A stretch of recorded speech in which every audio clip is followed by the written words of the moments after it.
Hi, my name is Andy Freeman, and this is this week's Shush. We're thinking about making space for others. How do our relationships, our friendships, the people around us who love us, how do they help us form and grow and develop our well-being? How do they help us to flourish, and how do we help them? And how can we create space for those relationships in our often busy lives? To begin with, though, we're just going to make some space for us to start with.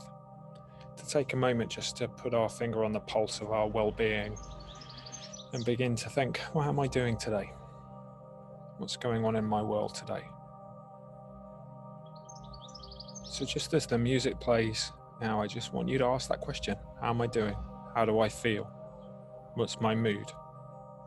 What's going on in me today? And become aware of anything that comes up in you. You don't need to intervene into it, but just become aware of it. Knowing what's going on in us helps us, because then we can change, then we can address anything that concerns us or worries us, any anxious thoughts that we have. So take some time now just for a minute or two and just ask that question. How am I doing?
Charlie Mackessy's book, The Boy, the Mole, the Fox and the Horse, has become a massive bestseller.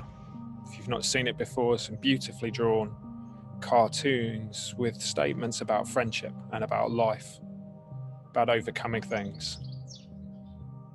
And one of the phrases that I've really liked is when the boy asks the horse, what's the bravest thing you've ever done? And the horse replies, asked for help. That reaching out to other people helps us to be us. And we'll all know people who've enabled us to grow in ourselves.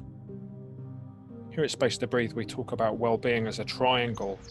And one of the parts, with 3 points, thinking about the self, thinking about sense of other, all those mysterious and wonderful things that beauty, wonder, awe, spirituality that helps us to grow. But the third chip is the authentic relationships with other people. We are who we are because of other people. And we can all think of people who've helped us, who've supported us, who are our friends, who stick with us, who care for us. John Donne said, no man is an island entire of itself. Every man is a piece of the continent, a part of the main. And he used this phrase in his poem, I am involved in mankind. We're all connected. So I'd like you to think about the connections that exist in your life. And I'd like you to find 3 friends that you're grateful for today.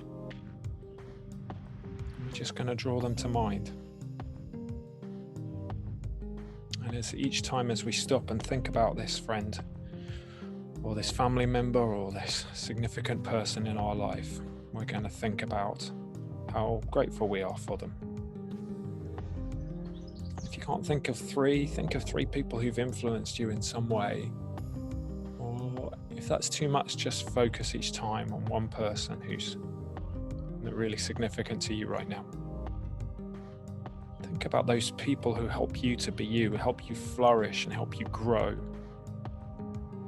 who hold you when things are tough, who support you, who celebrate when things are great. It's people who walk with you. So we're going to think of 3 people. So think of the first person now, person number 1. Someone I'm grateful for.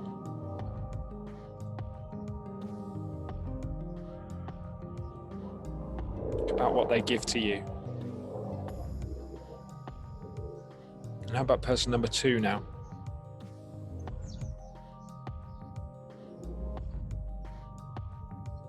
How does that person contribute to your life?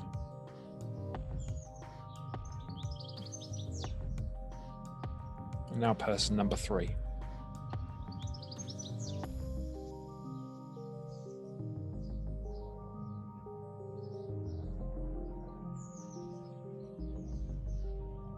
Think about all those people, how they've contributed to your life, how they've supported you, and be grateful for them this morning.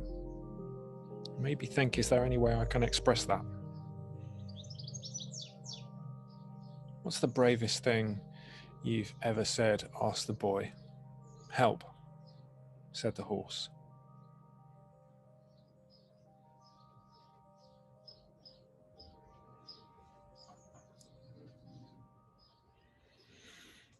It's a beautiful phrase that's written, attributed to Albert Camus, the philosopher.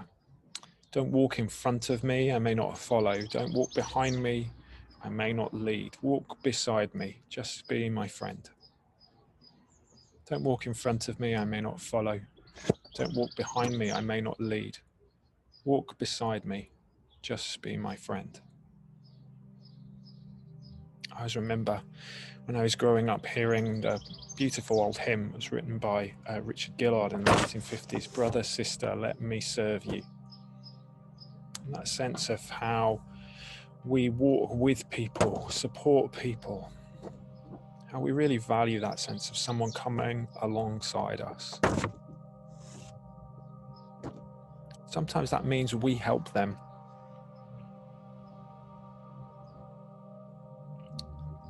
Henry Nouwen, the writer and thinker and spiritual kind of like philosopher, talked about the idea of the wounded healer. That we can care for other people because of our lived experience, because of our wounds. That in a sense, the life experiences we go through help educate us and teach us, so we then can share that wisdom with other people. If that's ever happened to you, you've gone through a difficult life experience and it's done something in you. And the interesting thing is we often want to move on from those difficult times, and yet there are treasures within them. It doesn't make the experience any better. Usually it's horrible. If you're going through a difficult time right now, don't let anybody tell you that it's for the best. Those things are really hard, but despite that pain, in spite of the fact that it's horrible and you'd rather not go through it, those things do teach us and educate us, help us to learn, and we can then impart that to others. I wonder what gifts you have for someone else today. I wonder what bits of learning you can share or bits of support you can give. Think about one person today who you can help, one person who really needs some help today. Maybe somebody you know, maybe somebody in your family, somebody you can support today. Just with a word or a phrase or a text, a phone call, pop round to see them. Or something practical that needs to be done. Can you be that person? Little bits of help that mean a great deal. And we've all received those bits of help at different times. I wonder if we ever think about the process when somebody's been kind to us, we thought about doing that and then acted on that response in them. It's one thing to feel compassion for somebody, it's another thing to do something about it. So in that spirit of that, is there one person that you can help today? Take some time to reflect on that now.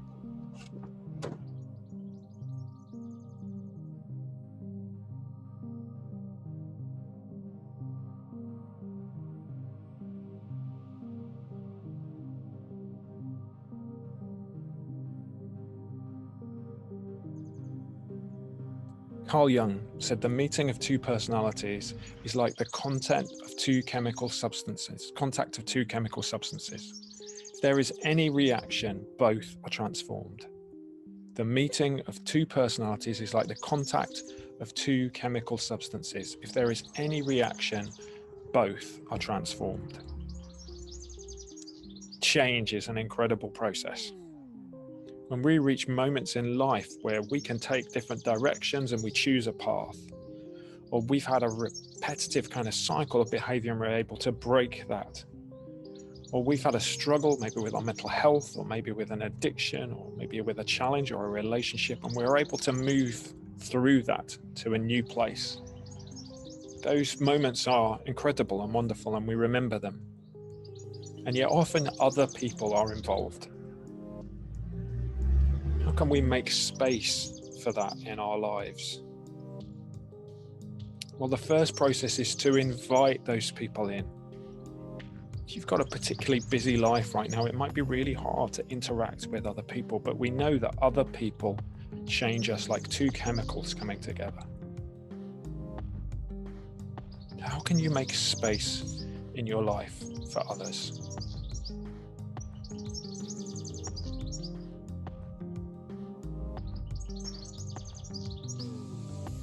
And then we need to consider how open we are to somebody else. It takes a particular humility and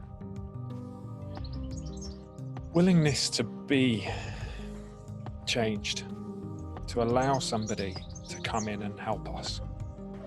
And it's not necessarily about the willingness to have somebody say, that's wrong or that's right. It's not about that. But the change often happens when we see somebody living differently. A friend who we care about lives in a different way and we think, wow, that's attractive. Why couldn't I live like that? Or we see something in somebody else and we want to ask, how do you do that? And that process can happen. So are we willing to create space for people? There's an ancient African proverb, I am because we are. It's called Ubuntu. But I am because we are goes against this kind of individualistic culture that we have, certainly in Western contexts. And I am not just me. I have been influenced by people, sometimes negatively, but often positively. I do rely on others. Now, we're often wired differently. It depends how attachment works for us. But there's something very beautiful about somebody else helping us. As Jung puts it, like two chemicals coming together and both are changed.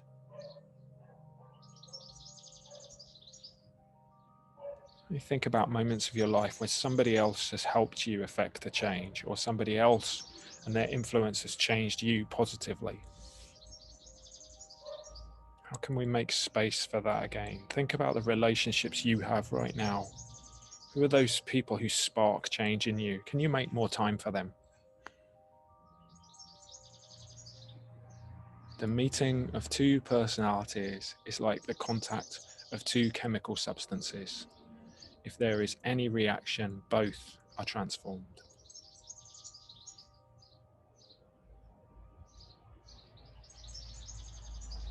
The pandemic has done interesting things to us, hasn't it?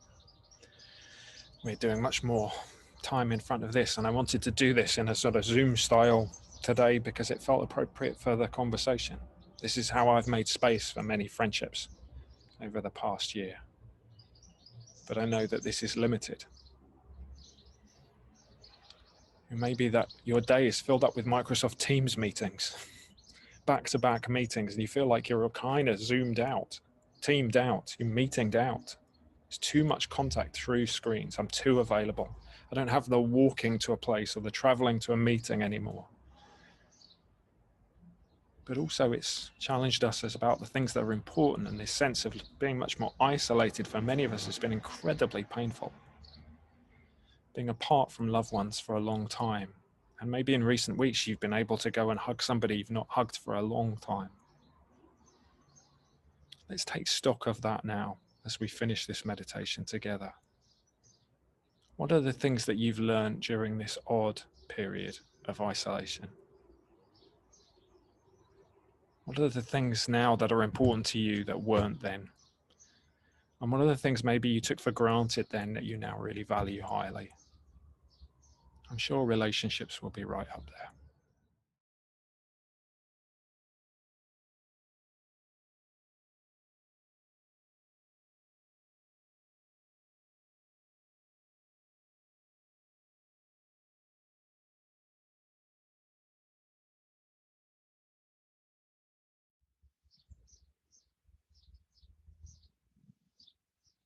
I hope that's been helpful. Personally, I'm really looking forward to seeing many of you in the flesh rather than through screens and through YouTube in the future. And we're certainly working on plans to do that, to make Shhh something that's more physical as the months go on. But in the meantime, you take care of yourself, stay safe, look after yourself, care for those who you love as well. And we'll see you really soon. Take care. Bye bye.